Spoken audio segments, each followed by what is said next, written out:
Já tá. O quê? Fica no meio.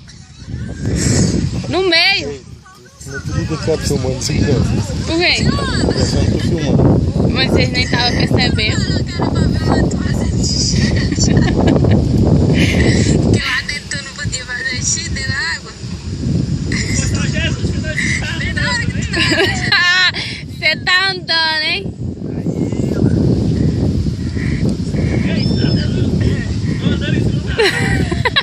Olha aí eu filmado, é esquisito, né? Eu aí ali. É estranho, né? Nossa senhora. As costas de Orlando tá mais largas do que a tua. Olha lá. Mas tu tá agarradinho, viu, bicho? Se tu pular e tua mãe tiver, ela te mata. Nunca mais ela deixa tu vir aqui. Olha, ele pula de barriga, o bicho é burro. Você faz assim, blaft.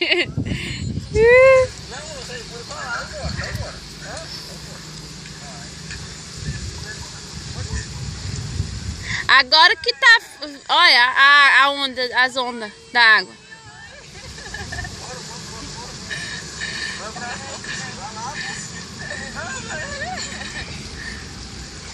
Socorro, mãe.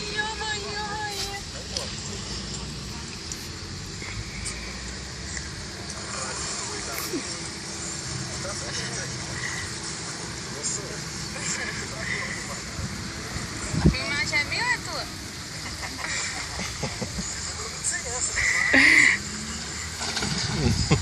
O Léo já tá chegando lá na metade, ó.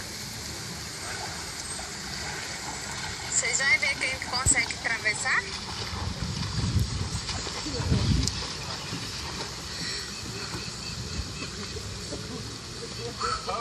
Bora, passa logo. Tu vai atravessar dali da piscina pra lá?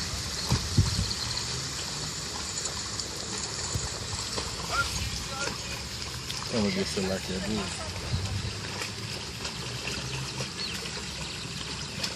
Vera vê isso aqui, ela tem um troço. Tá. Agora tu vai e apaga o vídeo igual da outra vez, viu, seu mané? Não tá aguentando nem atravessar a piscina. Isso aí é o efeito da comida, come demais. Bora com ele. Pronto. Vai parar de filmar, senão não acha ruim. Ruim de quê? O celular é teu ou tua, mãe? Tá vendo aí, mãe, ó? Ai, bicho. E por que tu pulou de barriga ali?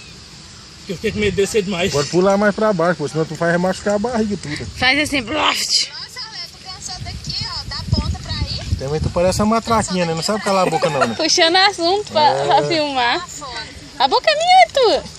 Depende da hora. Ladrão, feio. Vai parar de filmar, não tá bom.